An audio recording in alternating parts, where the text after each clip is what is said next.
ఈ రాత్రి నిన్న 2 పదాలు రాశానన్నాను కదూ, 2 పేర్లు. మొదటి పేరు జక్కయ్య అని, రెండవ పేరు హేరోదు అని రాశానని. పేర్లు తర్వాత చెప్పాను, కానీ కాగితం మీద రాసిన పేర్లు మీకు ముందు చెప్పలేదు కదా. ఈరోజు 2 పదాలను మీ ముందుంచాలని ఆశిస్తున్నాను. చిన్న చిన్న పదాలు. ఈ రాత్రి టైం 9 అయింది. ఈ రాత్రి టీవీ కార్యక్రమం వస్తుంది.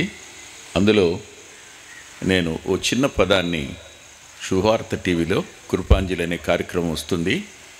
బహుశా ఇప్పుడు 16 సంవత్సరాలు అనుకుంటానది. ప్రభు కొనసాగిస్తూ వస్తున్నాడు.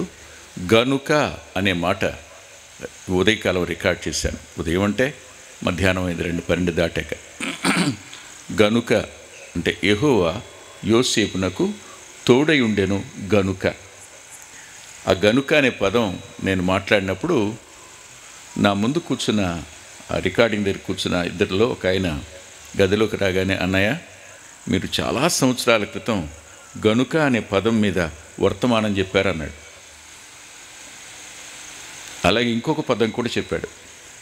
నేను 25 సంవత్సరాల క్రితం చెప్పింది ఏం గుర్తుంటుంది? గుడివాడలో కారెక్కిన దగ్గర నుంచి పొన్నూరు వచ్చేంతవరకు ఆలోచిస్తూ ధ్యానిస్తూ వచ్చాను. ఆ పదాలను మీ ముందు ఉంచుతాను, దయచేసి చూడండి. లూకా సువార్త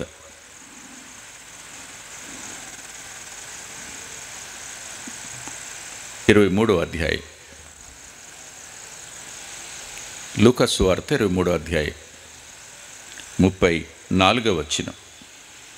యేసు, తండ్రి, వీరేమి చేయుచున్నారో వీరెరుగరు గనుక.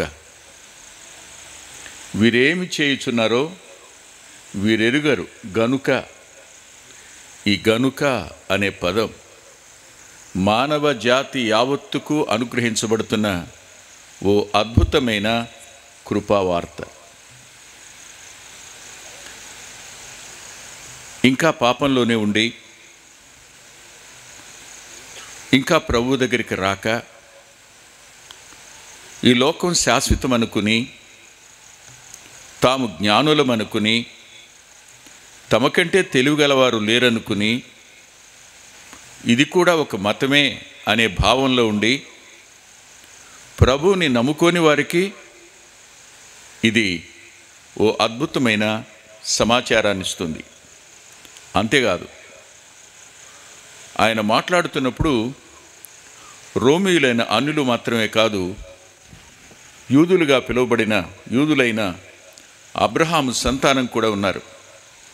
వారికి కూడా ఈ గనుక అనే పదం ఎంతటి స్వాంతనను చేకూరుస్తుందో, ఎంత గొప్ప అవకాశాన్ని ఇస్తుందో చెప్పడానికి వీల్లేదు. ఆలోచించండి. ఇవి ఇందాక ప్రకాష్ గారు మాట్లాడుతూ ఆఖరి మాటలు, ఆఖరి ధ్వని అన్నారు.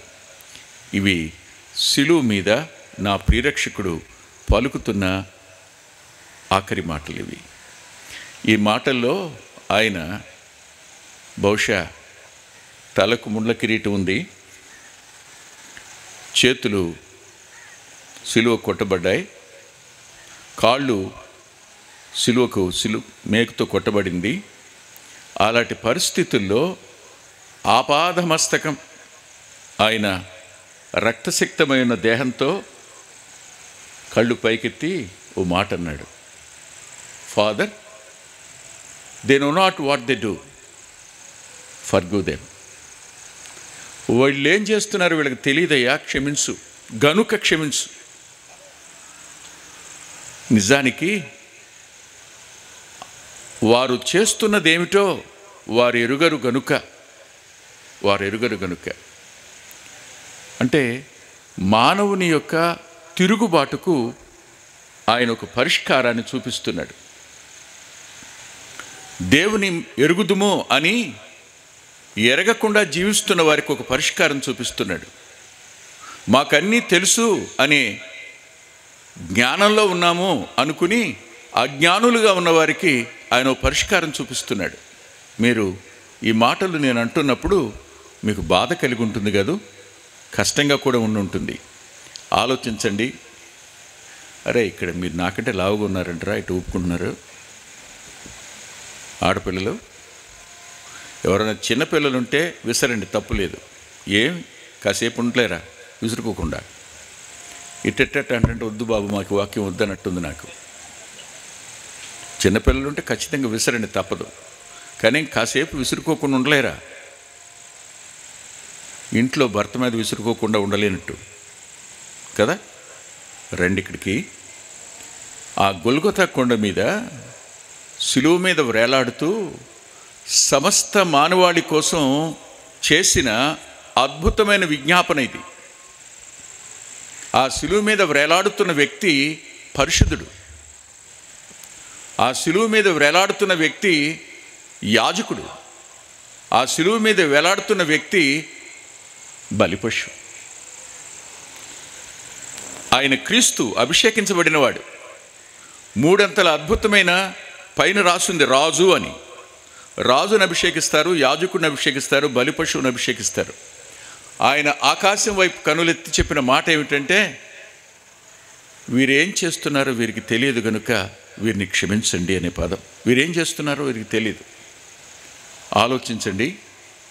ఒక ఆమె ఫోన్ చేసింది. సింగరాయకొండ దగ్గర ఒక పల్లెటూరు. అయ్యా, నా కొడుకు కోసం ప్రార్థన చేయను ఆయన.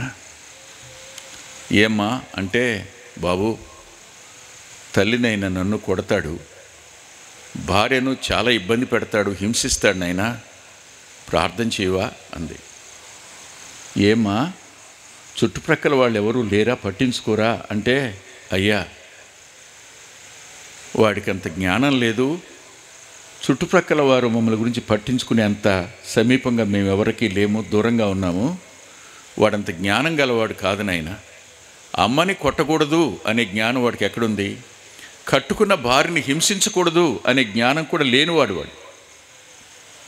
ఒక తల్లి తన బిడ్డ విషయం ఇలాంటి సాక్ష్యం చెప్తున్నప్పుడు, ఎవరైనా శిలువ మీద వేలాడుతున్నవాడు సృష్టికర్త, మానవుల అందరినీ సృజించిన వాడు మాత్రమే కాదు సుమా, కనిపిస్తున్న ఈ అనంత విశ్వాన్ని తన మాట చొప్పున జరిగించినవాడు వేలాడుతూ మానవ జాతి యావత్తు కొరకు చేస్తున్న ఓ అద్భుతమైనటువంటి విజ్ఞాపన. వీరేం చేస్తున్నారో వీరికి తెలియదు కాబట్టి వీరిని క్షమించు. మానవ జాతికి అవసరమైనది ఏమిటి మీరంటారు? గాలి, నీరు. చెప్పండి, గాలి, నీరు, ఇంతేగా. కానీ ఇవి మాత్రమే అవసరం అని అనుకుంటే ఇది భౌతిక సంబంధమైనవి మాత్రమే. ఎన్నాళ్ళు ఉంటాం, ఎన్ని రోజులు ఉంటాం, ఎంతసేపు ఉంటాం? కానీ ఈ భూమి మీద ఉండగానే నీవు తెలుసుకోవలసిన అద్భుతమైన సంగతి ఏమిటి అని అంటే, నీకు క్షమాపణ అవసరం. దేవుడు నిన్ను క్షమించకపోతే, క్షమాపణ నువ్వు పొందకపోతే, నీకంటే భూమి మీద దిక్కుమాలినవాడు మరొకడు ఉండడు. ఆలోచించండి. అనేకులు ప్రభువుని ఎరగకే తమ ఇష్టానుసారంగా మాట్లాడుతుంటారు. విచిత్రం ఏమిటంటే, క్రైస్తవ్యంలోనికి అపవాది అద్భుతంగా చొచ్చుకుని వచ్చేసాడు. ఇప్పుడు క్రిస్టియన్ మైండ్స్ నిండా ఏముందో తెలుసా? Knowledge. Not the biblical knowledge, but it is perverted knowledge. అది వైపరీత్యపు పరిజ్ఞానం. జ్ఞానం వేరు, పరిజ్ఞానం వేరు. అన్నిటినీ సేకరించిన దాని పరిజ్ఞానం అంటాం, నాలెడ్జ్. అది పైనుండి అనుగ్రహించబడింది మాత్రమే జ్ఞానం. ఈ పరిజ్ఞానం ఏం చెప్తుందో తెలుసా? కొందరికి తండ్రి మాత్రమే దేవుడు అనే బోధ దగ్గరికి తీసుకుని వెళ్ళి ఆపేసింది. ఎవరు? లోక జ్ఞానం. కొందరిని కుమారుడు మాత్రమే, తండ్రి అక్కర్లేదు, పరిశుద్ధాత్మ దేవుడు అక్కర్లేదు అనే దగ్గర తెచ్చేసింది. మరికొందరిని పరిశుద్ధాత్ముడు ఒక్కడు చాలు, తండ్రి అక్కర్లా, కుమారుడు అక్కర్లా అనే దగ్గర తెచ్చేసింది. అంత మాత్రమే కాదు, మరికొందరిని అయితే యేసు ప్రభు రక్షకుడే కానీ దేవుడు కాదు అని వైపరీత్యం దగ్గర తీసుకుని వచ్చింది. ఆయన శరీరధారిగా వచ్చాడు కాబట్టి ఆయన దేవుడు అనడానికి వీల్లేదు అనే బోధలు కూడా వచ్చాయి. ఈ బోధ 17th సెంచరీలో వచ్చింది. దాన్ని పెలేజియనిజం అంటారు వేదాంతులు. ఇవన్నీ ఎరుగక చేసే సంగతులు. ఎరిగి చేసి కాదు సుమా, వారు తమ జ్ఞానంలో దేవుణ్ణి ఎరగని వారుగా మిగిలిపోయారు. ఈ మాట పౌలు గారు అంటాడు. దయచేసి మీరు చూడండి ఒకసారి. కొరింథీ పత్రిక 1వ అధ్యాయం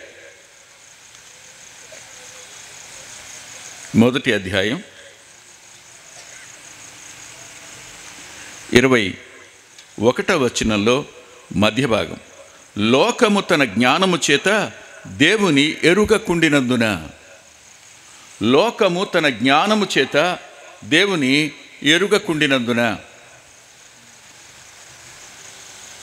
నేను ఇంటర్మీడియట్కి వచ్చేసరికి ఒక క్రైస్తవ కళాశాలలో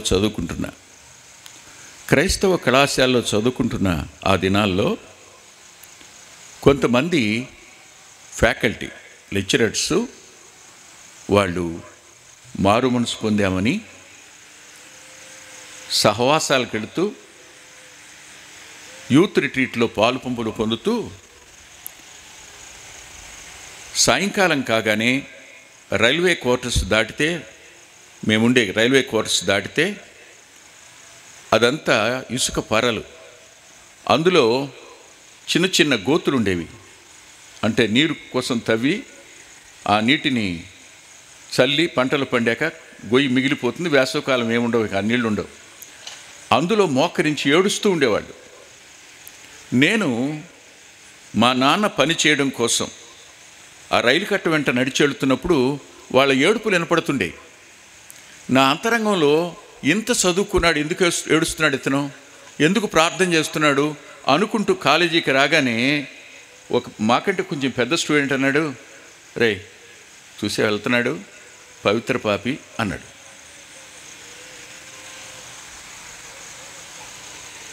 ఒకసారి షాక్ అయ్యి ఏమన్నారు అన్నాను. వీళ్ళందరూ పవిత్ర పాపులయ్యా, నీకు తెలీదా అన్నాడు. అరే రే రే రే ఏడుస్తున్నారే, యూత్ మీటింగ్లు కండక్ట్ చేస్తున్నారే, వీరు పవిత్ర పాపులా? అరే పవిత్ర పాపులేంటి? నీకు తెలీదా, ఆయన ఒక అమ్మాయిని ప్రేమించాడు, మధ్యలో మోసం చేశాడు అన్నాడు. ఆహా, ఇలాంటి వాడు చెప్తే నేను నమ్మాలా? చాలా గొప్పగా ఉంది ఇది. అయితే వీడు చెప్పేది ఒకటి చేసేది ఒకటి అనమాట. నమ్మకూడదు, ఇది కాదు తప్పు అనుకున్నాను. అలాంటి పరిస్థితుల్లో నాకు ఒక మ్యాగజైన్ దొరికింది. దాని పేరు చార్వాక. ఇప్పుడు వస్తుందో లేదో తెలియదు నాకు, చార్వాక. ఆ మ్యాగజైన్ చదువుతుంటే ఒక మాట, ఈ సమాజాన్ని దోచుకుని తినడానికి 3 వర్గాలు భారతదేశంలో ఉన్నాయి అని చెప్పారు.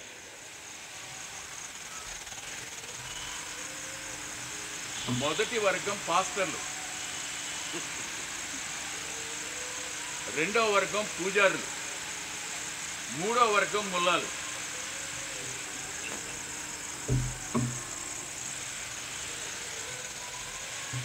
నాకు బాగా జ్ఞాపకం, సంకకి సంచి దగ్గరించుకుని మా ఇంటికి వచ్చేవాళ్ళు. వచ్చినప్పుడు అమ్మ వాళ్ళ సంచిలో బియ్యం పోసేది. ఇవన్నీ విన్నాను కదా నేను. మా అమ్మని ఎంత మోసం చేసి పట్టుకుపోతున్నారో వీళ్ళు అనుకునేవాడిని. మెల్లమెల్లగా ఎక్కడికి వెళ్ళి ఆగానో తెలుసా నేను? ఒకానొక ఏమనాలి, ఋషి అనొచ్చా, అతను చనిపోతూ అతని పేరు కణ్వ మహర్షి. అతని పేరు కణ్వ. అతను చనిపోతూ ఇలా అన్నాడు. ఏమన్నాడు అంటే, పీలవహ అన్నాడు. అంటే ఏం లేవబ్బాయి, ఇదంతా ఉట్టిదేరా, అణుమూలం ఇదం జగత్, ఈ జగత్ అంతటికి మూలం అణువే అన్నాడు. అన్నప్పుడు నా అంతరంగంలోనికి దేవునికి బదులుగా ఓ అద్భుతమైన సిద్ధాంతం వచ్చి చేరింది. ఏంటది? సైన్స్ నేర్పింది ఒక సిద్ధాంతం, బిగ్ బాంగ్ అని. ఇప్పుడు చార్వాక నేర్పింది ఒక సిద్ధాంతం, అణువు అని. అణువు యొక్క శక్తి సామర్థ్యాలు తెలుసు కదా మనకి. ఆలోచించినప్పుడు వాస్తవమే కదా. అంటే దేవుడు అనే మాట కేవలం కల్పితం అన్నమాట, అబద్ధం. మనుషులు జీవనాధారం కోసం కల్పించిన సంగతులు, మానవుని ప్రవర్తన భయం కలిగి ఉండడం కోసం కల్పించిన ఒక విధానం, ఒక భావజాలం ఇది అని ఆలోచనలోకి వెళ్ళిపోయినాను. ఇప్పుడు వేరయ్యా, నేను ఎక్కడున్నాను చెప్తారా మీరు? ఆలోచించండి ఒకసారి, ఎక్కడున్నాం ఒకసారి దయచేసి వెళదాం రండి. లేఖనం ఎంత అద్భుతంగా మన కళ్ళు తెరిపించడానికి పరిశుద్ధాత్మదేవుడు సాయం చేస్తాడో చూస్తే నిజంగా ఆశ్చర్యం అనిపిస్తూ ఉంటుంది. అవును, ఆ మాట మనకు తెలిసిందేగా, చూడాలా అక్కర్లేదుగా. ఒక మాట అంటాను, ఇహ సంబంధమైన దేవత వారి మనోనేత్రాలకు గుడితనం కలుగు చేసింది కదూ. అంటే ఇప్పుడు లోక జ్ఞానం మానవుని అంతరంగాన్ని గుడితనంతో నింపేసింది. ఏమిటా గుడితనం? ఈ లోకం వరకే, ఈ లోకాన్ని మించి చూసేటువంటి స్థానంలోనికి మానవుడు రానివాడు ఎప్పుడు, ఇంతకు మించి ఆలోచించనివాడు కదూ. గోదావరి జిల్లాలో ఒక సామెత ఉంటుంది, అదేమిటంటే తక్కుడో బిక్కుడో, తక్కుడో బిక్కుడు. ఇక్కడే తినడం, తాగడం, చావడం, ఇంతకు మించి ఏముంటుందిరా లోకం? ఏమీ లేదు. ఇదే కదా.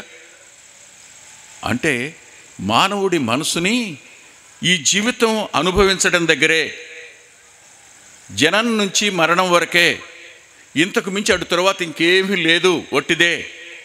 ఎక్కడికి తీసుకొచ్చేసాం? ఎక్కడికి తీసుకొచ్చాం? మానవుణ్ణి ఒక చట్రంలో బిగించేసి, ఇక్కడ బాగుంటే చాలు, ఇక్కడ మంచిగా ఉంటే చాలు, ఇక్కడ మంచిగా తింటే చాలు, ఇక్కడ మంచిగా మనం సుఖిస్తే చాలు, ఇంతకు మించి ఇంకేం అక్కర్లేదు. ఇదే కదా ధనవంతుడి గురించి లూకా సువార్తలో చెప్పబడిన మాట. నా ప్రాణమా, ఎంత అన్యాయం అండి. తిను అన్నాడు ముందు. నా ప్రాణమా, అనేక సంవత్సరాలకు సరిపడిన నీ కొరకు సిద్ధపరచబడింది, తిను ముందు కాదు. ఏముంది? సుఖించు, తిను, త్రాగు, సంతోషించు. సుఖాన్ని సంతోషానికి మధ్యలో తిని త్రాగడాన్ని పెట్టుకున్నది, that is called worldly philosophy. లోక సంబంధమైన తత్వం ఇది. తిను, త్రాగు, సుఖించు, ఇంతకు మించి జీవితం లేదు. ఒక మాట అంటాను నేను, అదే నిజమైతే మీరు ఊహించండి, దృశ్యమైనది మాత్రమే శాశ్వతమైంది, అదృశ్యమైనది లేదు. అదేగా బోధ. ఈ బోధ అంతటి సారాంశం ఏంటి? కనిపించే ప్రపంచం వరకే మన బతుకు, కనిపించని దాని సంగతి మనకెందుకు? కనిపించనిది ఉందా? అసలు లేదు. ఇక్కడ కనిపించనిది లేదు అని అనుకుంటే కరెంటు కనపడదు, మరి ఉన్నట్ట లేనట్ట? నోబడీ సా ఎలక్ట్రిసిటీ. కంటికి కనిపించదు విద్యుత్తు, ఉన్నట్ట లేనట్ట? మాట్లాడండి. ఉన్నట్టేనా? రైట్. ఇంకో మాట చెప్తాను. ఒకప్పుడు నా చిన్నతనం, మొట్టమొదటిసారి రేడియో వచ్చింది. రేడియోలో నుంచి మాటలు వినపడతా ఉంటే ఆ దగ్గరికి వెళ్ళి నిలబడి చిన్న చిన్న వాళ్ళు ఇంత మనుషులు మాట్లాడుకుంటున్నారు కాబోలు, ఎలా ఉంటారు, ఎంత ఉంటారని ఆలోచిస్తూ ఉండేవాడితో. తెలియదు నాకు కదా. ఇంత పెద్ద రేడియో, బుష్, మర్ఫీ, ఆ 2 బ్రాండ్లే ఉండే ఆ దినాల్లో. అక్కడికి వెళ్ళి నిలబడితే ఆ రేడియో ఉన్న ఇల్లు ఆ ఊళ్ళో చాలా పెద్ద ఇల్లు కింద లెక్క. జనం అంతా వచ్చి కూడి ఉండేవాళ్ళు. ఇలా మాట్లాడుకుంటూ లేదు లేదు, ఇది ఎక్కడి నుంచి వస్తున్నారు అనుకుంటున్నారు మీరు? గాల్లో నుంచి వస్తుందంట. ఉరుకో, గాల్లోంచి రావటం ఏంటి? అరే గాల్లోంచి రావాలంటే తీగలు ఉండాలిగా, శబ్దం రావాలంటే ఏముండాలి? తీగలు ఉండాలి. తీగలు లేకుండా ఇది ఎలా సాధ్యం అవుద్ది? కొన్ని సంవత్సరాలు అయ్యాక ఒక కుర్రాడు అన్నాడు, బాబాయ్ ఇప్పుడు వినపట్టమే కాదురా, మనం గాల్లో నుంచి దృశ్య తరంగాలను కూడా చూడొచ్చంట. ఉరుకో, గాల్లో శబ్ద తరంగాల సంగతే రేడియో నిరూపించింది. కనిపించని ఈ గాల్లో శబ్ద తరంగాలు ఉన్నాయి అని. అవునా? మరి దృశ్య తరంగాలు అంటావేంటి? చివరికి అన్నారు టీవీ అంటారా, టెలివిజన్. టెలివిజన్ అంటే చెప్పండి. అయ్యయ్యో, ఇప్పుడు కనపడుతున్నాయా? మొట్టమొదట్లో బ్లాక్ అండ్ వైటే, ఆ తర్వాత కలర్స్ కూడా. ఆ మధ్యలో అన్నాడు, నీకు సంగతి తెలుసా, అక్కడ జరిగే విషయాలు, అక్కడ జరిగేటువంటి వాసనలు కూడా వస్తాయంట. అమ్మ అది వస్తే చచ్చేవాళ్ళం. ఆ తరంగాల దగ్గరికి వెళ్ళకుండా ఉండటం మేలైంది మనకి. ఆలోచించండి, ఇప్పుడు అవి కనపడలేదు తరంగాలేవి, కానీ వాటి వల్ల వినగలిగాం, చూడగలిగాం. ఇప్పుడు నేను మిమ్మల్ని ప్రశ్న అడుగుతాను, చెప్పండి. అవును, మీ ఊళ్ళో పిచ్చుకలు ఉన్నాయా? పంట రాగానే మా ఇంటి ముందు నాన్న తెచ్చి వడ్ల కంకెలు కట్టేవాడు. కడితే ఎన్ని పిచ్చుకలు వాలేయో, ఆ సూర్యుల్లో ఎన్ని పిచ్చుకలు గుడ్లు పెట్టాయో. అసలు అక్కడ మా ఇంటి ముందు పిచ్చుకలు గుంపుగా వాలి. ఇప్పుడు ఒకటి లేదు. కారణం ఏంటో చెప్తారా మీరు? అదిగో ఎక్కడుంది తమ్ముడు, కనపట్టలేదుగా radiation. Cell tower kills all the sparrows. మొత్తం అన్నిటినీ చంపేసింది. అంటే అదృశ్యమైనది ఎంత శక్తి గలదో మీకు అర్థమైందా? భౌతిక సంబంధం దగ్గర నిన్ను ఆపేసిన గుడితనం వీటిని చూస్తే కళ్ళు తెరుచుకున్నట్టు చేయడం లేదా? ఇదే శాశ్వతమైంది అయితే, ఇదే ఖచ్చితమైంది అయితే, ఇదే శక్తి కలిగింది అయితే, మరి అదృశ్యమైన ఆ ప్రపంచం సంగతి ఏమిటి? దృశ్యమైన అదృశ్యమైనవి. చూడండి ఒకసారి కొలసీ పత్రిక,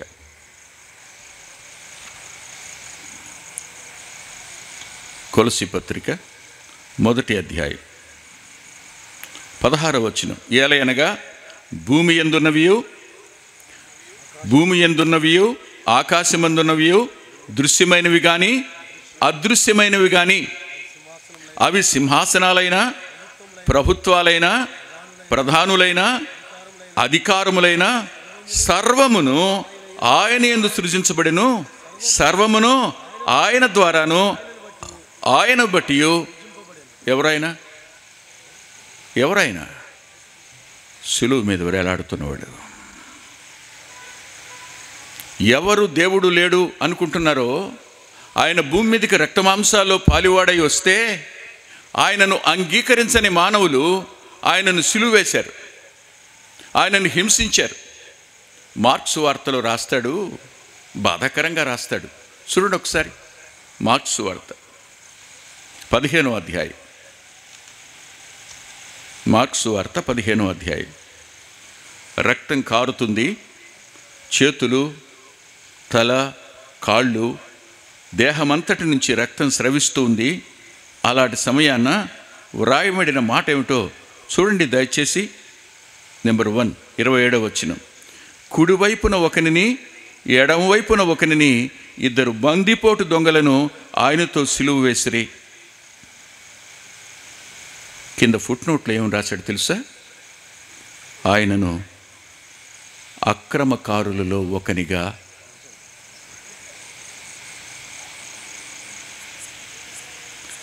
ఆలోచించండి.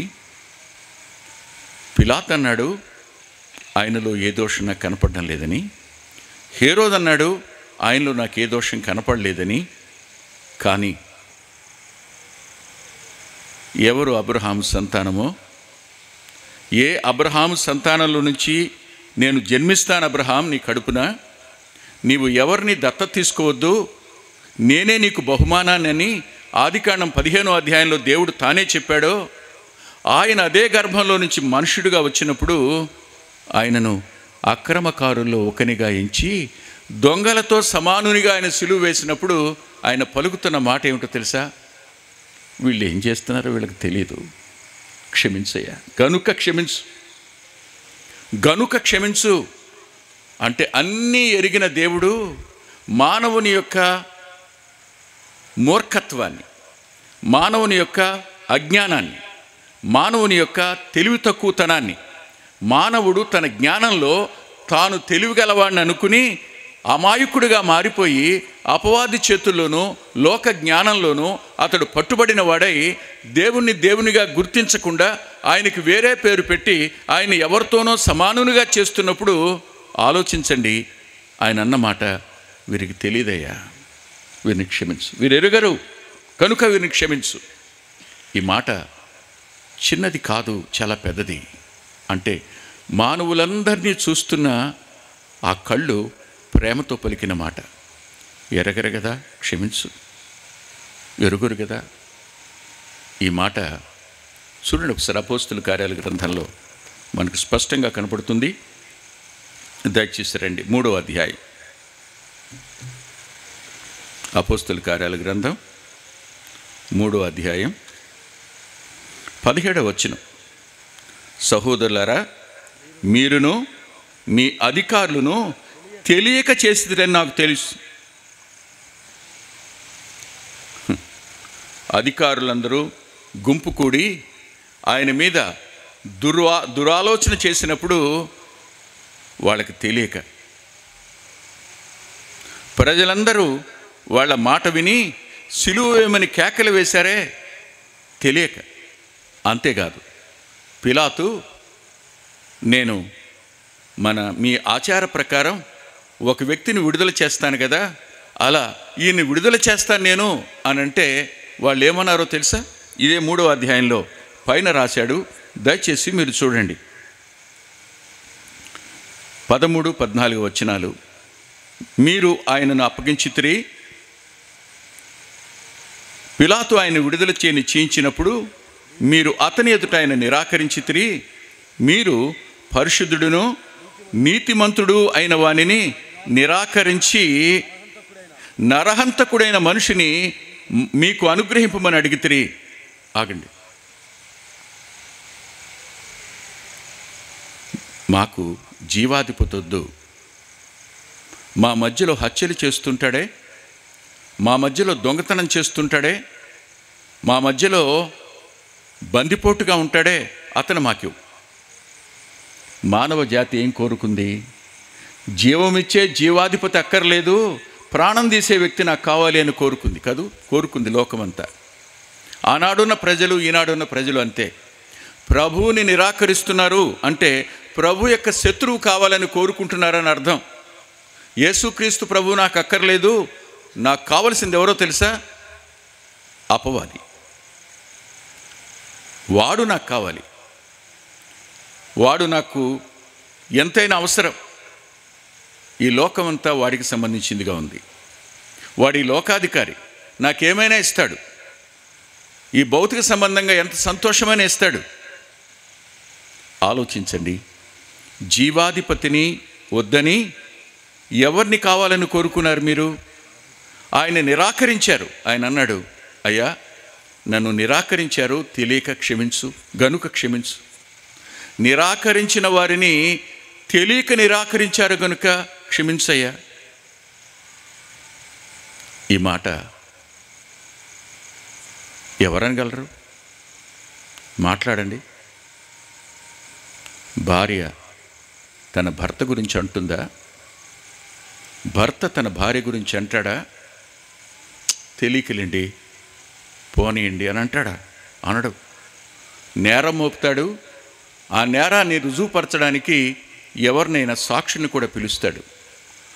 అవును, నేను ఇలా అంటాను, ఏమనుకోకండి సుమా, నా మనసు ఇలా ఉంది. గెత్సెమనే వనంలో ప్రభువుని కాపాడడానికి సీమోను ఖడ్గం దూశాడు కదా. ఖడ్గం ఇలా దూసినప్పుడు ప్రభు వరలో పెట్టు అని వరలో అలా తోస్తూ ఏమన్నాడు చెప్తారా మీరు? ఏమన్నాడు?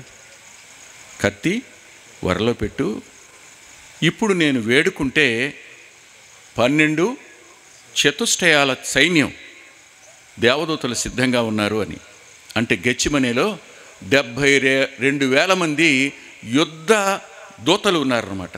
ఖడ్గం దూసి, ఒక్కసారి ఈ పాత్రలోనిది నేను తాగలేను, ఈ పాపాలను నేను భరించాలి, నో నేను పరిశుద్ధుణ్ణి, నేను పాపంగా మార్చబడడానికి I'm not at all willing. నీ చిత్తం ఇది, మన అనంత ప్రణాళిక రక్షణ కోసం ఆ పాపంగా నేను మార్చబడడం. ఏమండి, పాపంగా మార్చబడడం అనే మాట చాలా చిన్నదనుకుంటున్నారా మీరు? కాదండి. మీరే ఊహించండి, మీరు తెల్లటి చొక్కా వేసుకుని మీటింగ్కి వస్తున్నారు వాకింగ్ చెప్పడానికి. దిగి నడిచి వస్తూ ఉండగా ఎవరో మోటార్ సైకిల్ అతను సర్రను పక్క నుంచి వెళ్ళాడు. అదేమో బురద, నీళ్లు చిమ్మి పైనుంచి కిందకి పడ్డాయి. ఏం చేస్తారు? ఇలాగే వచ్చి స్టేజ్ మీద నిలబడి ఆ చొక్కాతో నిలబడడానికి ఎలా ఫీల్ అవుతారు మీరు? చొక్కా మీద ఓ 10 12 బురద చుక్కలు పడితేనే మనం ఇష్టపడమే. ఆయన పరిశుద్ధుడయ్యుండి పాపంగా మార్చబడడం. He is not a sinner, he became sin. పాపంగా మార్చబడడం నిజంగా ఎవరు ఓర్చుకోలేరు, ఎవరు తట్టుకోలేరు, ఎవరు అంగీకరించరు. అంత ప్రేమ కలిగిన వాణ్ణి మాకు అక్కర్లేదు అని నిరాకరించారు. ఆలోచించండి మీరు.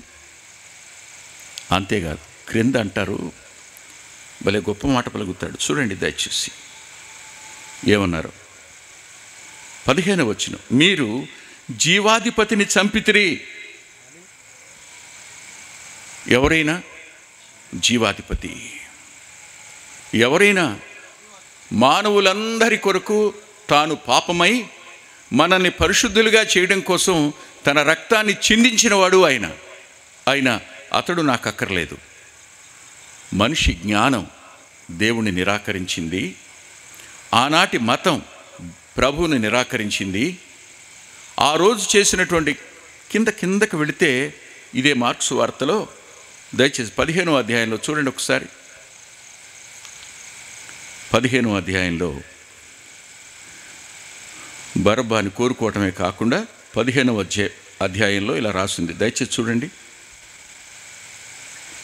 30వ వచనంలో చివరి మాట, ఆయనను దూషించిరి.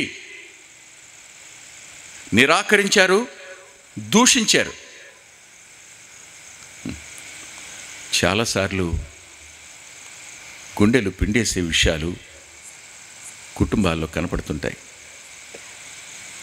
వాడు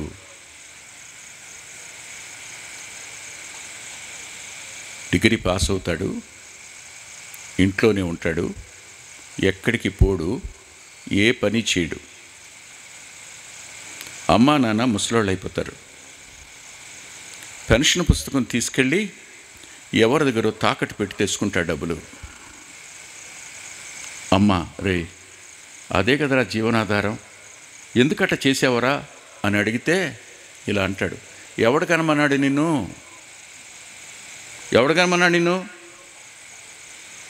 ఇంకొకసారి ఆ ఊసెత్తేవా మీ ఇద్దరి కాళ్ళు ఇరక్కొట్టేస్తా. అవునా? కన్న తల్లిదండ్రుల్ని కొట్టేటువంటి కొడుకులు చెప్పండి, ఇది అద్భుతమైన అంగీకరించగలిగిన దృశ్యం కాదు. అంతేనా? కాదు కదా. ఓర్చుకోలేంగా, ఓరవగలమా? ఓరవలేం. కానీ అమ్మా నాన్నలను దూషిస్తేనే ఓర్చుకోలేనప్పుడు నీ సృష్టికర్త అయిన దేవుడు ఆయన. అంతేకాదు, సృష్టికర్త మాత్రమే కాదండి ఆయన. చూడండి ఒకసారి హెబ్రీ గ్రంథం దగ్గరికి రండి. హెబ్రీ పత్రిక 1వ అధ్యాయం. హెబ్రీ పత్రిక 1వ అధ్యాయం 3-4 వచనాలు ఇలా రాసింది. ఆయన దేవుని మహిమ యొక్క తేజస్సును, ఆయన తత్వము యొక్క మూర్తిమంతమునై ఉండి తన మహత్తు గల మాట చేత, వినండి, సమస్తమును నిర్వహిస్తున్నవాడు. నిన్నటి వరకు ఎండ మామూలుగా ఉందా? 3 రోజుల క్రితం వరకు రాత్రి అబ్బా ఏం కురిసింది. మధ్యరాత్రి నుంచి ఉదయం 8:30 వరకు వర్షం కురిసినట్టే ఉంది కదా. ఏమైంది మీకు ఇప్పుడు? మాట్లాడండి, ఏమైంది? ఇప్పుడు ఏమొస్తుంది? చల్లటి గాలి కదా. ఇప్పుడు విసురుకోవాల్సిన అవసరం లేదు. ఏం తెలుసు ఆయనకి? చెప్పండి. ఎప్పుడు ఏ ఋతువు రావాలో ఆ ఋతుకాలంలో ఆ ఋతువులను పంపిస్తున్నవాడు, నిర్వహిస్తున్నవాడు ఆయన. అంత మాత్రమే కాదు, చెప్పనా నీకు, సూర్యుడు తానున్న స్థలంలో నుంచి ఒక్క 10 అంగుళాలు ముందుకు జరిగితే భూమి మసైపోతుంది. ఉన్న స్థలంలో నుంచి 10 అంగుళాలు వెనక్కి వెళితే భూమి మొత్తం గడ్డగట్టేసి హిమఖండం అయిపోద్ది. ఆ లక్ష్యంలో పెట్టి ఆ స్థాయిలో ఉంచి అక్కడి నుంచి నీవు తిరుగు. సైన్స్ అంది, సూర్యుడు తిరగటం ఏంటి, తెలివి తక్కువ మాటలు మాట్లాడింది బైబిల్ అంది. ఆ తరువాత కనిపెట్టారు పాపం, వాళ్ళ జ్ఞానం పెరిగి. అదేమిటంటే భూమి సూర్యుని చుట్టూ తిరుగుతున్న మాట వాస్తవమే, కానీ ఈ సూర్యమండలం మొత్తం పాలపుంత చుట్టూ తిరుగుతుందని అప్పటిగాని అర్థం కాల. సూర్యుడు కూడా తిరుగుతున్నాడని అర్థం కాల. మిడిమిడి జ్ఞానంతో సమస్త జ్ఞానానికి మూలమైన దేవుణ్ణి నిరాకరించుతున్న ఆయన అంటున్నాడు, వీరేం చేస్తున్నారు వీళ్ళకి తెలియదయ్యా, they are in blindness, they have no wisdom about my self. నన్ను గురించిన జ్ఞానం వాళ్ళకి లేదు. నేను సమస్తాన్ని నిర్వహిస్తున్నవాడిని, కానీ నన్ను నిరాకరించడమే కాదు, నన్ను దూషిస్తున్నారు. 72,000 మంది దేవదూతల కళ్ళు ఎర్రబడి ఉంటాయి, కానీ సిలువలో వేలాడుతున్నప్పుడు తండ్రి ముఖం ఎలా ఉంటుందో ఒకసారి ఊహించండి, మీరే ఊహించండి. ఆయనలో తండ్రి, తండ్రిలో ఆయన. దైవత్వము యొక్క చిరునామా నా యేసుక్రీస్తు ప్రభు, ప్రేమ యొక్క చిరునామా నా యేసుక్రీస్తు ప్రభు, క్షమ యొక్క చిరునామా నా ప్రభువే. ఆయన సిలువలో వేలాడుతూ వీరేం చేస్తున్నారో వీరికి తెలియదు గనుక వీరిని క్షమించు. క్షమించడానికి ఒక అద్భుతమైన సావకాశం దొరికింది. ఇలా అంటాను మీకు, అబ్బాయి మోటార్ సైకిల్ ఉన్న వాళ్ళకి ఎవరికైనా సరే 60 ఏళ్ళు దాటితే పెన్షన్ రాదు ఇక అన్నారనుకోండి, వెంటనే అబ్బాయి నా పేరు లేదండి, మా అబ్బాయి పేరున ఉంది. అమ్మ గబగబా వెళ్ళి నా మోటార్ సైకిల్ నీ పేరుకు మార్చుకో. అప్పుడే కొత్త జీవో వచ్చింది. మోటార్ సైకిలే కాదు, కారున్నా సరే 60 ఏళ్ళకి పెన్షన్ ఇస్తాను అని గనుక అంటే ఇప్పుడు నువ్వెలా ఉంటావు? అరే దీనికే సంబరపడిపోతావు కదూ. కానీ మనం ఎలాంటి వాళ్ళమో, ఎందులో చిక్కుకున్నామో, మనం అపవాది యొక్క చెరలో చిక్కుకున్నామని, పాపం యొక్క దాసత్వం క్రింద ఉన్నామని, అజ్ఞానంలో ఉన్నామని, గుడితనంలో ఉన్నామని, ఆయన నిరాకరించామని, అందుకే దూషించామని ఎరిగినవాడు వీరేం చేస్తున్నారో వీరికి తెలియక చేస్తున్నారయ్యా, నేనెవరో వారికి అర్థం కాల, వాళ్ళు ఏం చేస్తున్నారో వాళ్ళకి అర్థం కాల, ఏం చేస్తున్నారో అర్థం కాల. చాలా సంవత్సరాల క్రితం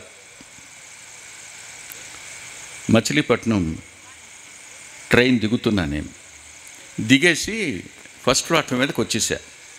వచ్చి వెనక్కి చూస్తే ఒక ఆయన కాలుకి కట్టుంది, ఆయన దగ్గర సామాన్ ఎక్కువ ఉంది, నడిచేటువంటి స్టాండ్ ఉంది, అది పట్టుకుని చూస్తున్నాడు. ఎట దిగుతాడు ఆయన? ప్లాట్ఫామ్ మీదకి రాలేదు ట్రైను. నేను నా క్యారేజీ అదంతా అక్కడ పెట్టి కిందకు వచ్చి మే హెల్ప్ యూ సార్ అన్న. థ్యాంక్ యూ అన్నాడు ఆయన.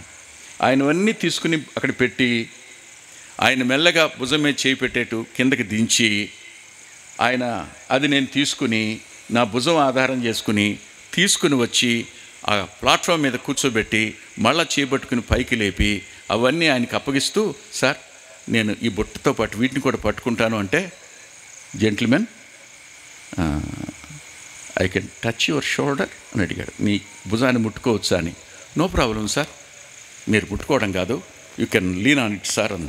ఆయన నా భుజం మీద చేస్తూ నడుచుకుంటూ మచిలీపట్నం స్టేషన్ దగ్గరికి వస్తూ ఉండగా నన్ను అడిగాడు, ఏం చేస్తున్నావు నువ్వు అని.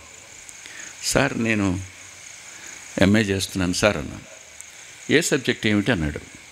ఎకనామిక్స్ సార్ అన్నాను. నవ్వాడు ఆయన. నవ్వి, నేను ఆంధ్ర యూనివర్సిటీ ఎకనామిక్స్ హెచ్ఓడినయ్యా అన్నాడు. ఎవరికి నేను సాయం చేసింది? నాకు వచ్చిన అవకాశాన్ని నేను తోసేసుకుని వెళ్ళిపోయి ఉంటే,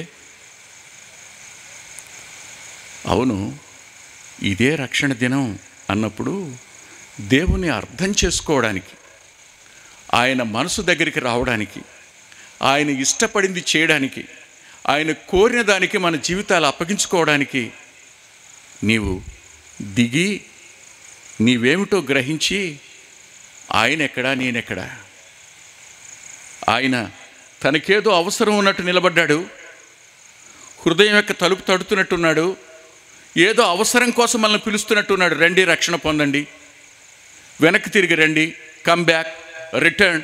ఈ మాటలన్నీ పలుకుతున్నప్పుడు ఆయనకేదో అవసరం ఉన్నట్టుగా ఫీల్ అయ్యి మనం ఆయన నిరాకరించి ఆయన దూషిస్తున్నప్పుడు, తెలియదు వీళ్ళకి, క్షమించు అనే మాట మనకు ఎంత గొప్ప భద్రతనిస్తుందో, ఎంత గొప్ప అవకాశాన్ని ఇస్తుందో చెప్పడానికి వీలవుతుందా చెప్పండి? నిరాకరించిన వారిని క్షమించండి అన్నాడు, తెలియదు కనుక. దూషించిన వారిని తెలియదు కనుక క్షమించండి అన్నారు.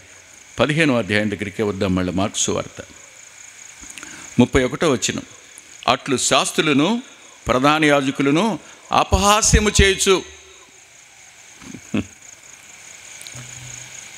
మానవుడు తట్టుకోలేని సంగతి ఏమిటంటే అపహాస్యం.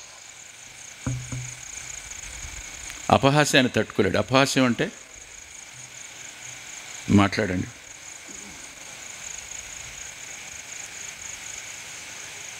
నేను మీతో చెప్తాను, నవ్వుకోకండి. నేను వెళ్ళాను, నా భార్యను చూశాను. ఆ అమ్మాయి తిరుపతిలో యూనివర్సిటీలో డిగ్రీ చదువుతూ ఉంది. జస్ట్ నాకు ఎంఏ అయింది, ఎంఏ అయింది. నా ఉద్దేశం ఏమిటంటే బొంబాయి వెళ్ళిపోవాలని. ఆశ వేరు, నేను ఇండియన్ క్యాడర్లో ఉండాలని. సరే, అమ్మా నాన్న వీడు చేయి దాటిపోతాడు అని పలానా చోట సంబంధం ఉంది, వెళ్ళి చూసిరాపో అన్నారు. వాళ్ళు రాలా, స్నేహితుని వెంట పెట్టుకుని వెళ్ళా చూసా. చూడగానే నాకేమనిపించిందో తెలుసా? ఈ అమ్మాయి మా అమ్మా నాన్నను చూస్తుంది, అది నాకు అనిపించింది. ఈ అమ్మాయి బాగుంది కాదు, ఈ అమ్మాయి అయితే మా అమ్మా నాన్న చూస్తుంది అనుకున్నా. బయలుదేరి వస్తూ ఉంటే నాతో వచ్చిన కుర్రాడు అన్నాడు, ఎలా ఉందన్నాడు. మా అమ్మా నాన్న చూస్తుంది అన్నా. అరే ఎలా ఉందని అడుగుతూ మీ అమ్మా నాన్న చూస్తుంది అంటే ఏంటయ్యా అన్నాడు. ఏమో నాకు చూడగానే మా అమ్మా నాన్న ఈ అమ్మాయి చూస్తుంది అనిపించింది అన్న. మరే నీకు సరిపోదు, నీ అంత హైట్ ఏం లేదు, నువ్వు ఇంత ఎత్తున్నావు, ఆ అమ్మాయి 5'5" ఉంది. కాదు, నేను ఇంకా మంచి సంబంధం చూస్తాను. అసలు సంగతి ఏంటంటే ఆ కుర్రాడికి ఒక చెల్లి ఉంది పాపం. ఆ సంగతి మనకు తెలియదు. అతని మనసులో అది ఉందో నాకేం తెలుసు. వచ్చేసా, అమ్మ నాన్నతో చెప్పా, మీరు వెళ్ళి చూసిరండి అని. అమ్మాయిలు చూసింది, ఆమెకు నచ్చింది, ఓకే అని చెప్పేసాం, అయిపోయింది. చాలా సంతోషంగా ఉన్నా. పెళ్ళి అయిపోయిన తర్వాత నేను కూర్చున్నాం అత్తగారింటికాడ. కూర్చున్నప్పుడు పాపం అమాయకంగా ఉంటాడనుకోండి ఎవరైనా మన చుట్టాల్లోని, వాళ్ళు మాట్లాడుతూ బావా మా అక్క మిమ్మల్ని చూడగానే ఏమందో తెలుసా అన్నాడు. ఏమంది అన్న. అమ్మ బొంతలాగా ఉన్నాడు, నేను చేసుకోనంది. లావుగా ఉండేవాడిని, 75 kgs ఉన్నాను, మరి నల్లగా ఉన్నాను, అందులో అనుమానం లేదు. లావుగా ఉన్నాను, బొంతలాగా ఉన్నాడు, నేను చేసుకోను అన్న మాట అపహాస్యం కదా, ఇప్పటికీ గుర్తు వస్తుంది. ఎప్పుడైనా ఆమె నవ్వుతా మాట్లాడితే బొంతలాగా ఉన్నానులే అంట. పాపం తన జీవితంలో నన్ను అనుకున్న మాట అన్న మాట బయటకు వచ్చిన మాట అది ఒకటే. ఆ మాట ఆ వయసులో ఎంత గాయమైందో తెలుసా? ఈ అమ్మాయినా నేను చేసుకుంది, నేను బొంతలాగా ఉన్నాను అందా. అపహాస్యం అంతరంగాన్ని పొడుస్తుంది, మాటిమాటికి జ్ఞాపకం చేస్తుంది. మళ్ళా గాయాన్ని రేపుతుంది అపహాస్యం. అలా అపహసించారు ఆయన్ని. ఓహో, దేవాలయాన్ని పడగొట్టి 3 రోజుల్లో లేపుతాడంట, ఇతరులను రక్షించాడు, ఈయన రక్షించుకోలేడు. ఇలాంటి అపహాస్యం ఎవరిని? జీవాధిపతిని. చనిపోయి 4 దినాలైన వ్యక్తిని వెలుపలకు రమ్మని పిలిస్తే ఎవరు బయటకు వచ్చారు ఆయన స్వరాన్ని బట్టి? ఆయన్ని. పాడి ముడితే జీవం పాడిలో నుంచి ప్రవహించింది, ఎలక్ట్రిసిటీ ప్రవహించదు. నాయును గవిని దగ్గర విధవరాలి కుమారుడు బతికాడు. అలాంటి వాడిని అపహసించారు. అప్పుడు ఆయన ఏమన్నాడు తెలుసా? వీరేం చేస్తున్నారు వీరికి తెలియదయ్యా, గనుక క్షమించు. గనుక అనే మాట మనకొక కోట. గనుక అన్న మాట ఓ రక్షణ ప్రాకారం. గనుక అన్న మాట ఇప్పటికీ రమ్మని ఆహ్వానిస్తున్న అద్భుతమైన ఆహ్వానం. పౌలు గారు బెన్యామీను గోత్రం వాడు కదా, అంటే రాజుల వంశంలో పుట్టాను అనే అతిశయం ఆయనకి. ఫస్ట్ కింగ్ ఎవరు? సాల్, బెన్యామీనుడు. అంతేకాదు, బీయింగ్ ఎ ఫారసీ, పరిసయుడు నేను, ఇవన్నీ ఆయనకున్నాయి. అలాంటి సందర్భంలో క్రైస్తవుల మీద బద్ధ విరోధం ఆయనకి. క్రిస్టియన్స్ని హింసించడం తన పనిగా పెట్టుకున్నాడు. ఎంత పనిగా పెట్టుకున్నాడో లేఖనం చెబుతుంది. దయచేసి రండి మీరు అపోస్తుల కార్యాల గ్రంథం దగ్గరికి.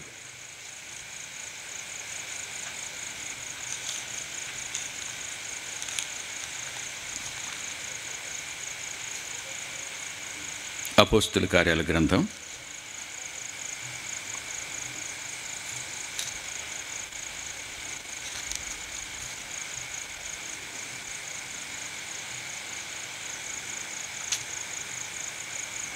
9వ అధ్యాయం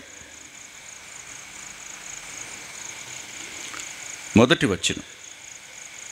సౌలు ఇంకను ప్రభు యొక్క శిష్యులను బెదిరించుటయును హత్య చేయుటేను తనకు ప్రాణాధారమైనట్టు. ఆలోచించండి, సౌలు యొక్క ప్రాణాధారం ఏది? అవును, మానవునికి ప్రాణాధారం ఏది? చెప్పండి. ఒక్కసారిగా గాలి ఆగిపోయింది అనుకోండి, గాలిలో ఆక్సిజన్ లేదనుకోండి, ఏమైపోతాడు? ఏసీలో కూర్చున్నానా? అంతేగా మరి. అవునా? ఫ్లైట్లో వెడుతున్నానా? అంతేగా మరి. అవును, ఆయన తన ఉచ్ఛ్వాస నిశ్వాసములను ఆపు చేయగా సమస్త శరీరులు నిర్జీవులై ఉన్నారు. ఇవాళ మనం పీల్చుకుంటున్న ఈ గాలి ఆయన కృపాదానం. ఈ ఆక్సిజన్ అది మనకు అర్థం కాదు.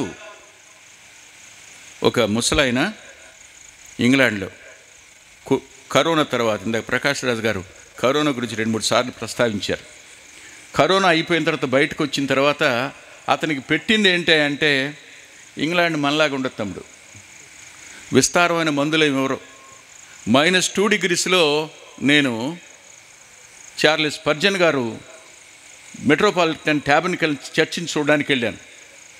-2లో నడుచుకుంటూ, పెద్దగా షూటు బూటు వేసుకుని అలవాటు లేదు కదా, ఒక స్వెటర్ మాత్రం వేసుకున్నా చాలా.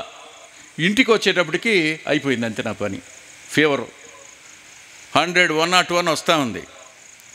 వాళ్ళు పారాసెటమాల్ తప్ప ఇంకేమిట్లా. నేను అడిగాను, నేను ఆ రోజు హోస్ట్ ఎవరే అంటే వైఫ్ అండ్ హస్బెండ్ ఇద్దరు డాక్టర్సే. వాళ్ళు, ఏమ్మా మీరు పారాసెటమాల్ అంటే ఆమె ఏమని తెలుసా అన్నా, ఇంగ్లాండ్లో మీ రోగ నిరోధక శక్తి దాని అంతటా అదే వచ్చి తగ్గాలి, పారాసెటమాల్ తప్ప ఇంకేమి ఇవ్వమని. అరే మా ఇండియాలో అయితే చెప్పండి, టాక్సిమ్ బ్రహ్మాండమైన యాంటీబయాటిక్ 10 రోజులు ఇవ్వాల, జ్వరం 10 రోజులు తగ్గల. అర్థం కాల. ఆ తర్వాత దుబాయ్ వచ్చి మీటింగ్స్కి వచ్చిన తర్వాత వాళ్ళు తెచ్చి సింపుల్ యాంటీబయాటిక్ ఇచ్చారు, తగ్గిపోయింది. ఇంగ్లాండ్లో విస్తారమైన మందులు వాడరు మనలాగా, ఇంత పెద్ద చీటీ ఎవరో. ఆయనకి చేసిన పనంతా ఏంటంటే ఆక్సిజన్ సిలిండర్స్ మార్చారంట, అంతే. మనకిచ్చినట్టు రెమిడీసివిర్ ఏమి ఇవ్వాలి అక్కడ. ఒక్కొక్క ఇంజక్షను బ్లాక్లో 1,20,000 కొనాల్సిన అవసరం లేదు, వాళ్ళది వాళ్ళ. ఉట్టి ఆక్సిజనే మార్చారు ఆ ముసలాయనికి. ఆయన బయటకు వచ్చి బిల్లు చూసుకున్నాడు. ఆయన అంతా కలిపి ఉన్నది నెల్లాళ్ళు. బతకడు అనుకున్నారు, బ్రతికాడు. ఆ నెల్లాళ్ళకి ఆయనకు వచ్చినటువంటిది ఎంత అంటే లక్షల్లో వచ్చింది బిల్లు. ఏడవటం మొదలుపెట్టాడు. అక్కడ ఉంటాడుగా ఆయన వచ్చి, సార్ బిల్లు చూసి ఏడుస్తున్నారు, కట్టడం ఏమన్నా కష్టమా మీకు అని అడిగాడు.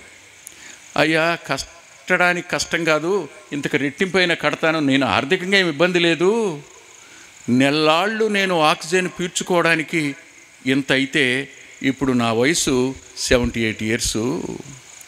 ఒక నెలకు ఆక్సిజన్ పీల్చుకున్నందుకు ధర ఎంత అయితే 77 సంవత్సరాల 11 నెలలకు నేను దేవునికి ఎంత రుణస్తున్నో గుర్తొచ్చి ఏడుస్తున్నానయ్యా అన్నాడు. Nobody knows the value of oxygen we are breathing. ఆలోచించండి ఒకసారి. సమస్త ప్రాణాధారానికి మూలం ఆయన. అలాంటి వాణ్ణి అనుసరించిన వాడిని చంపడం అనేది తన ప్రాణాధారంగా చేసుకున్నాడంటే సౌలు గారు. అంటే ఆక్సిజన్ ఎంత అవసరమో బెదిరించడం, హత్య చేయడం, తీసుకెళ్ళి చెరసాల్లో పడవేయటం అనేది అతనికి ఉచ్ఛ్వాస నిశ్వాసాలు ఎంతయో వీళ్ళని చంపడం, హత్య చేయడం అన్నీ అలాంటివి. ఆలోచించారా మీరు? అంటే ఏ స్థాయిలో అతనికి బ్రెయిన్కి అందిందో, ఏ స్థాయిలో అతని భావోద్రేకాలు రెచ్చిపోయాయో, ఏ స్థాయిలో అతను బలాత్కారం చేయడం ప్రారంభించాడో, ఉగ్రవాదంలో ఏ స్థాయికి చేరుకున్నాడో. కానీ ఒకానొక దినాన్న దమస్కు మార్గంలో ఆయన కనపడి సౌలా సౌలా అని పిలిచాడు. అంతే, సౌలా సౌలా. తాను చంపడానికి అనుమతించిన స్టెఫను మోకాళ్ళ మీద పడి ఆకాశం వైపు కనులెత్తి, ఆకాశం తెరవబడియు దేవుని సింహాసనం దగ్గర మనిషి కుమారుడు నిలబడి ఉండడం నేను చూశాను అన్నాడు. అప్పుడు కళ్ళెత్తి చూసుంటాడు, ఎవరు కనపడలా. రాళ్ళు దెబ్బలు తగులుతున్నప్పుడు చనిపోవడానికి సిద్ధంగా ఉన్నవాడు అలా చూసి అదే వెలుగు ఇతని జీవితంలో ప్రకాశించి, ఈ నేరం వీళ్ళ మీద మోపొద్దు అని ప్రభు యొక్క వ్యక్తిత్వం స్టెఫనులో అద్భుతంగా కనిపించింది. అది ఆ వ్యక్తిని వెంటాడుతూనే ఉంది. సరిగ్గా దమస్కు మార్గంలో కింద పడ్డాడు, పైకి కళ్ళెత్తాడు, కనిపించాడు ఆయన. అందుకని స్టెఫను ప్రభువా అన్నాడు, సౌలు కూడా ప్రభువా అని పిలిచాడు. అదే మాట అక్కడే నేర్చుకున్నాడు. చాలా దినాలయ్యాక పశ్చాత్తాపడుతూ తన ఆఖరి పత్రికలు రాస్తూ ఏమన్నాడో దయచేసి చూడండి ఒకసారి మీరు. తిమోతికి రాసిన మొదటి పత్రిక 1వ అధ్యాయం 12-13 వచనాలు చివరి భాగం. తెలియక అవిశ్వాసం వలన చేసి తిని గనుక కనికరించబడి తిని, నేను చేసిన సమస్తం బికాస్ ఆఫ్ మై ఇగ్నోరెన్స్.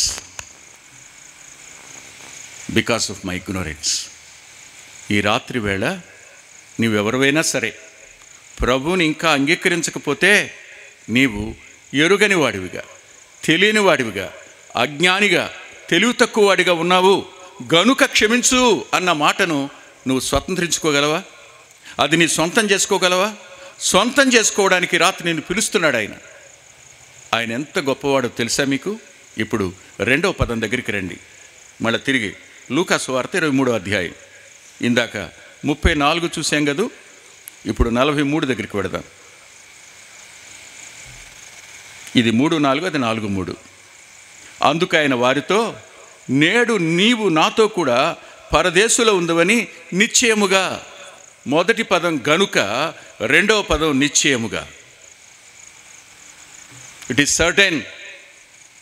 గనుక, నిశ్చయముగా, 2 అద్భుతమైన పదాలు సిలువలో వినబడ్డాయి. నువ్వు ప్రభువుని తెలుసుకునేందుకు ఆయన ఒక అవకాశం ఇచ్చాడు. నువ్వు గుర్తించడానికి ఏ పరిస్థితుల్లోనైనా, మరణ పడక దగ్గరైనా సరే ఒక అవకాశాన్ని ఆయన కలుగు చేశాడు. ఆశ్చర్యకరమైన సంగతి ఏమిటి అంటే, ఆ దినాన్న సిలువ మీద వేలాడుతున్న ఒక వ్యక్తి, రోమా ప్రభుత్వం అతనికి మరణశిక్ష విధించింది.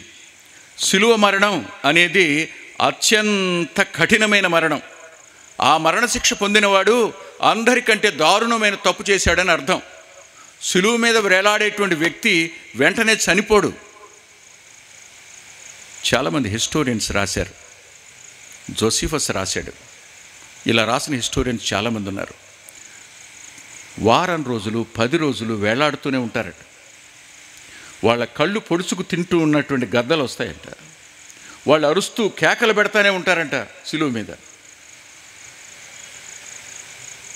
చేతులు కట్టేసి ఉంటాయి, కాళ్ళు కట్టేసి ఉంటాయి, మేకులు కొట్టరు, వేలాడుతూనే ఉంటారు. అవి పొడుచుకు తింటున్నప్పుడు అరుస్తున్న కేకలు చెప్పడానికి వీలు కాదట. ఆశ్చర్యం. అదే శిక్షలో ఉన్నాడు ఇప్పుడు ఉన్నవాడు. అప్పటి వరకు రెండో వానితో ఏకీభవించిన వాడు ఎందుకో తెలీదు, అతని అంతరంగానికి ఎరుక ఆరంభమైంది, గ్రహింపు ఆరంభమైంది. అతడు వినడం ఆరంభించాడనమాట. ఎప్పుడు వినడానికి నీ మనసును నువ్వు అప్పగించుకోగలవో అప్పుడు గ్రహింపు, అండర్స్టాండింగ్, బుద్ధి అనేది ప్రారంభమవుతుంది. గుర్తుపెట్టుకోండి, బుద్ధి అంటే గ్రహించటం అని. అప్పుడు ప్రారంభమవుతుంది. వినడం ఆరంభించాడు. శిలువ మీద వీరేం చేస్తున్నారో వీరికి తెలియదు, వీరిని క్షమించు. ఎవరనగలరు ఈ మాట? క్షమించుమని అప్పగించిన వారిని గురించా? క్షమించుమని నేరం మోపిన వారిని గురించా? క్షమించుమని శిక్ష విధించిన వారి గురించా? క్షమించుమని కొరడా దెబ్బలు కొట్టిన వారిని గురించా? క్షమించుమని మేకులు కొట్టిన వారిని గురించా? క్షమించుమని ముళ్ళ కిరీటం ధరింపచేసిన వారిని గురించా?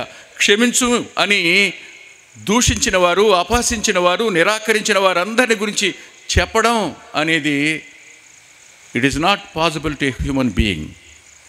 ఒక సామాన్య మానవునికి సాధ్యం కాదది. అది ఎవరికి సాధ్యమవుతుందో తెలుసా? It is only possible to God alone. దేవునికి మాత్రమే సాధ్యం, ఇంకెవరికి సాధ్యం కాదు. అర్థమైంది. అర్థమైన వాడు వెంటనే అటు తిరిగి దేవునికి భయపడవా అన్నాడు. అబ్బా, wonderful word came from the dying thief's mouth. Wonderful word. మరణించడానికి సిద్ధంగా ఉన్న ఆ దొంగ నోట్లోంచి వచ్చిన మాట. దేవునికి భయపడవా? అధికారులకు భయపడతావే, అనారోగ్యానికి భయపడతావే, రేపటి భవిష్యత్తుకు భయపడతావే, క్రూర మృగానికి పాములకి భయపడతావే, దేవునికి భయపడవా? నీ ప్రాణాత్మ దేహాలు ఆయన చేతుల్లో ఉన్నాయి, నీ కాలగతులు ఆయన చేతుల్లో ఉన్నాయి. నరులారా తిరిగి రండి అంటే ఆ క్షణంలో వెళ్ళిపోవాలి మనం. అలాంటి వానికి నువ్వు భయపడవా? నువ్వు దేవునికి భయపడవా అంటే ఇతరులోనికి ఏమొచ్చినట్టు? వినడం ప్రారంభించగానే దేవుని భయం అతని అంతరంగంలోనికి అడుగుపెట్టడం ప్రారంభమైంది.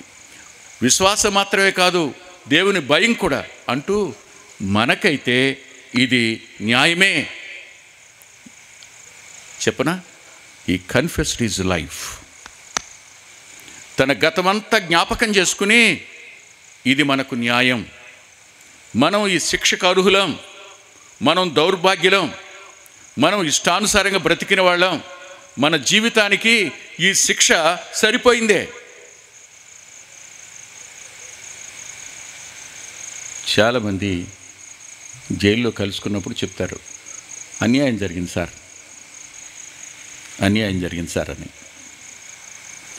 కానీ కొద్దిమంది అంటారు, సార్ ఏం జరిగిందో జరిగింది కానండి, ఈ జైల్లోకి వచ్చాక ప్రభు దొరికాడు సార్, న్యాయమే జరిగింది సార్ అంటారు. నిజంగా జైల్లో ఉన్న వాళ్ళని చూడడం భాగ్యం, వాళ్ళని పలకరించడం భాగ్యం, వారికి సువార్త చెప్పడం భాగ్యం, వారిని పరామర్శించడం భాగ్యం. చాలా గొప్ప భాగ్యం అది. అక్కడ వదిలేద్దాం. ఆయన మనకి సరైందే అంటూ ఆయన ఏ తప్పిదము చేయలేదు. ఎవరైనా పర్ఫెక్ట్ మ్యాన్, పర్ఫెక్ట్ మ్యాన్. దొంగ గ్రహించింది ఏమిటంటే ఆయన ఏ తప్పిదం చేయలా.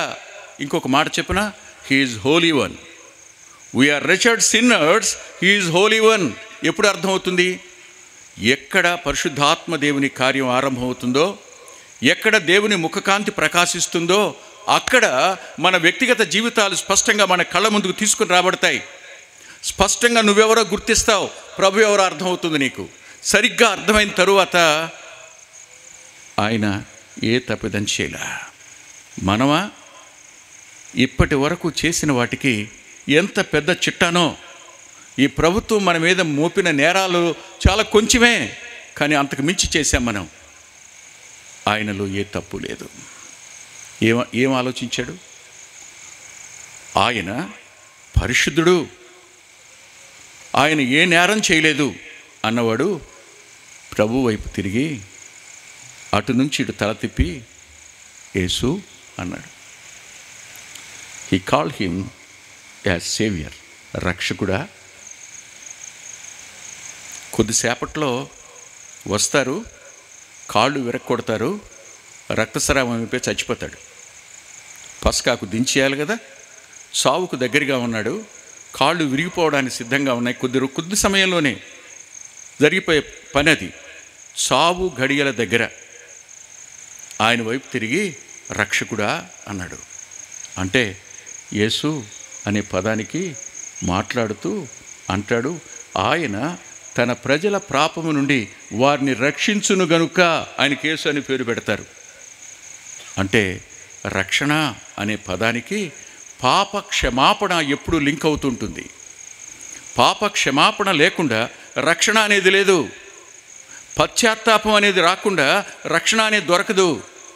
రక్షకుని స్వీకరించకుండా ఏ వ్యక్తి రక్షించబడడు. దొంగ అన్నాడు, యేసు అన్నాడు అని ఇంకా గొప్ప మాట అన్నాడు, నీవు నీ రాజ్యంతో వచ్చేటప్పుడు అన్నాడు. ఇక్కడ నాకు 3 మాటలు అర్థమయ్యాయి. ఒకటి, ఆయన రాకడని అంగీకరిస్తున్నాడు, ఆయన తిరిగి వస్తాడని నమ్మాడు. చనిపోవడానికి సిద్ధంగా ఉన్న ప్రభు మరలా తిరిగి వస్తాడు. అంటే ఎలా తిరిగి వస్తాడు? మరణాన్ని గెలిచి తిరిగి వస్తాడని కదూ. నేను నా ప్రాణం పెట్టడానికి, దాన్ని తిరిగి తీసుకోవడానికి నా అధికారం ఉంది అని చెప్పిన ప్రభు ఆయన మరణాన్ని ఖచ్చితంగా గెలుస్తాడు అనే ఆలోచన ఆ దొంగకుంది. మళ్ళీ రెండవ రాకడలో వస్తాడు అని ఉంది. అంతేకాదు ఆయనకు ఒక రాజ్యం ఉంది, అంతేకాదు ఆయన రాజు. ఈ పదంలో 3 మాటలు అర్థమయ్యాయి. ఆయనకు ఒక రాజ్యం ఉంది, ఆయన రాజు, మళ్ళీ తిరిగి వస్తాడు. అంటే ప్రజల మధ్యన ఉండి వాక్యాన్ని విన్నాడనమాట కదా. నాకు బాగా జ్ఞాపకం, more than 30 years back Krishna జిల్లాలోని ఊరి పేరు చెప్పలేండి, బావుదు. అక్కడ ఇంజనీరింగ్ కాలేజ్ ఉంది, పాలిటెక్నికల్ కాలేజ్ ఉంది, ఐటీఐ ఉంది, డిగ్రీ కాలేజ్ ఉంది, పీజీ కాలేజ్ ఉంది, హై స్కూల్స్ చాలా ఉన్నాయి. అక్కడ యూత్ మీటింగ్ పెట్టినప్పుడు వాక్యం చెప్పడానికి వెళ్ళాను. సుమారుగా ఒక 800 యంగ్ మెన్ గ్యాదర్ అయ్యారు. ఆ రోజు వాక్యం చెప్పినప్పుడు ప్రభువుని అంగీకరించిన వాళ్ళు ఉన్నారు. విచిత్రం ఏమిటంటే జరిగింది, అక్కడ ఒక ఆమె పోలీసులు తరుముతూ ఉంటే వచ్చి దాక్కుంది.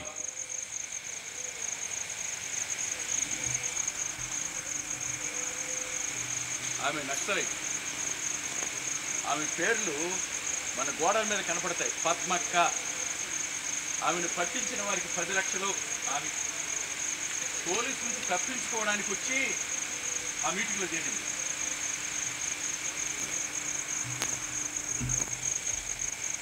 పాపం ఎన్ని మార్లు ఈ ప్రజావాహిని మధ్యకు వచ్చి అతడు తప్పించుకోవడానికే వచ్చాడో, ఎలా విన్నాడో ప్రభు బోధ విన్నాడు. ఆడు తరువాత ఆమె ఉత్తరం రాసింది, అన్నయ్య నేనెవరో మీకు తెలియదు, మీ అడ్రస్ నేను తెలుసుకుని ఉత్తరం రాస్తున్నాను, నేను ఎక్కడున్నానో చెప్తున్నాను, కానీ ఉత్తరం చదివిన తర్వాత చింపేసేయండి అని. ఓసారి మళ్ళీ రాసింది, అన్నయ్య విన్నాను నవంబర్ 15 బ్యాప్టిజమ్స్ ఇస్తారంట కదా, నేను వస్తాను, నాకు ఇస్తారా? నేను తిరిగి ఉత్తరం రాయటం కుదురుతుంది, మళ్ళీ చింపేయాలి దాన్ని. వచ్చింది, చూశాను ఆ పిల్లని, వచ్చింది, బాప్తిసం తీసుకుంది, వెళ్ళిన తరువాత పూర్తిగా తన జీవితం మారింది. అద్భుతం ఇది. మారడం కాదు, ఆ రోజున నైట్ వాచ్ డ్యూటీ చేస్తున్నారట తన భర్త తాను. అతను చీరాల నుంచి బెల్ట్ అంతట్లో నక్సలిజాన్ని తీర్చేసిన వాడు భాస్కర్.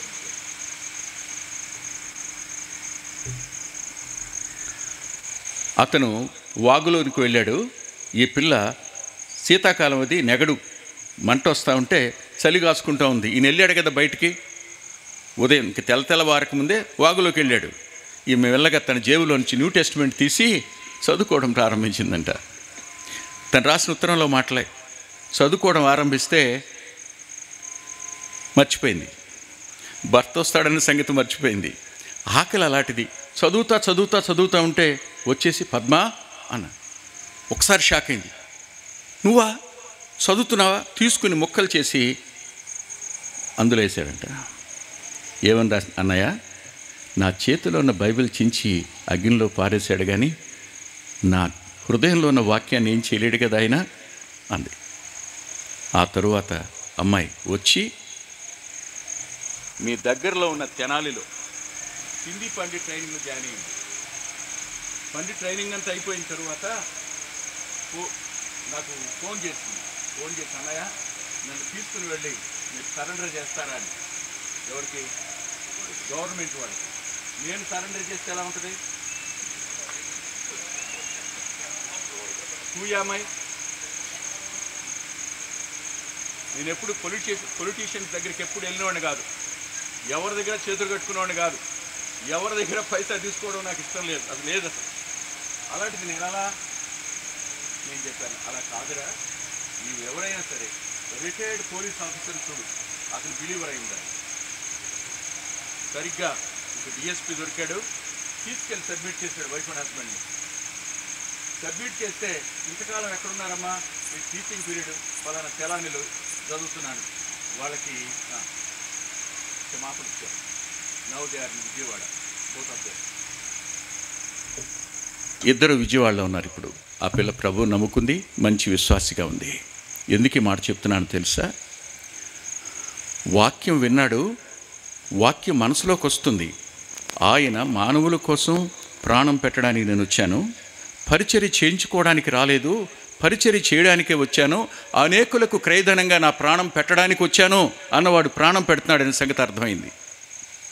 నేను చంపబడతాను, 3వ దినాన్ని తిరిగి లేస్తాను విన్నాడు అతను, నమ్మాడు.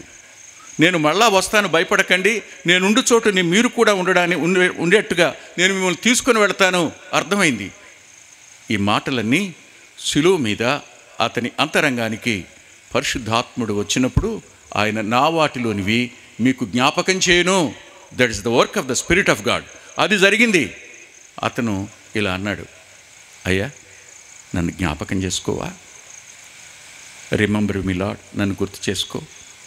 ఒక్కసారి ఆలోచించండి, నన్ను జ్ఞాపకం చేసుకో అని అనడం చిన్న మాట కాదు, అవునా? ఇది ఎలాంటి మాటో తెలుసా?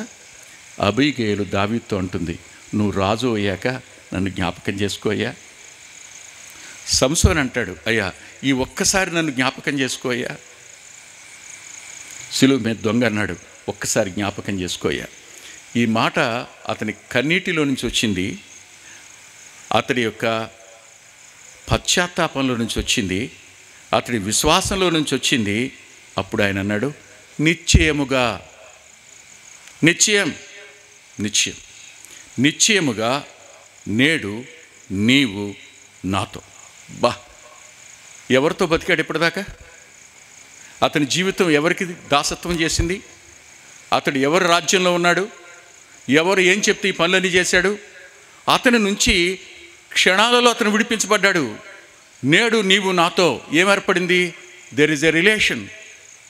సంబంధం మాత్రమే కాదు, దెర్ ఇస్ ఎ ఫెలోషిప్ మాత్రమే కాదు, ఎటర్నిటీ, నిత్యత్వం కూడా లభించింది.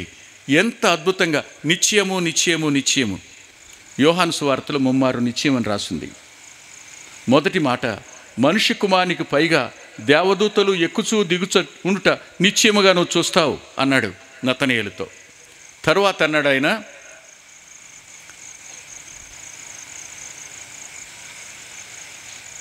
వృద్ధుడైన ఆయన పేరేమిటి,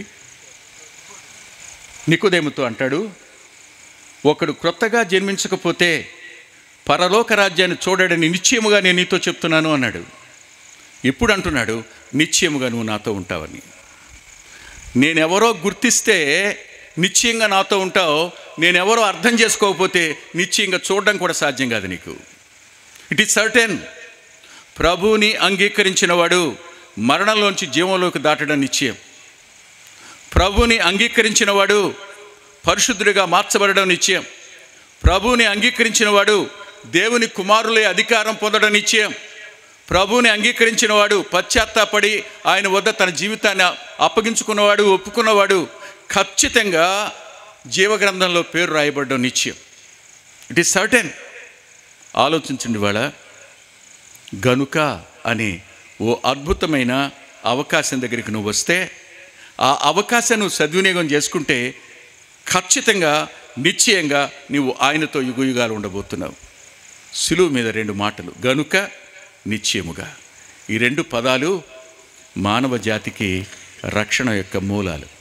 ఈ రాత్రి అయినా ప్రభువుని మీ సొంత రక్షకుడిగా అంగీకరించండి, క్షమించమని అడగండి. ఓ నిర్ణయం దగ్గరికి రండి. తలలు వంచండి, ప్రార్థన చేసుకుందాం. దయచేసి తలలు వంచండి.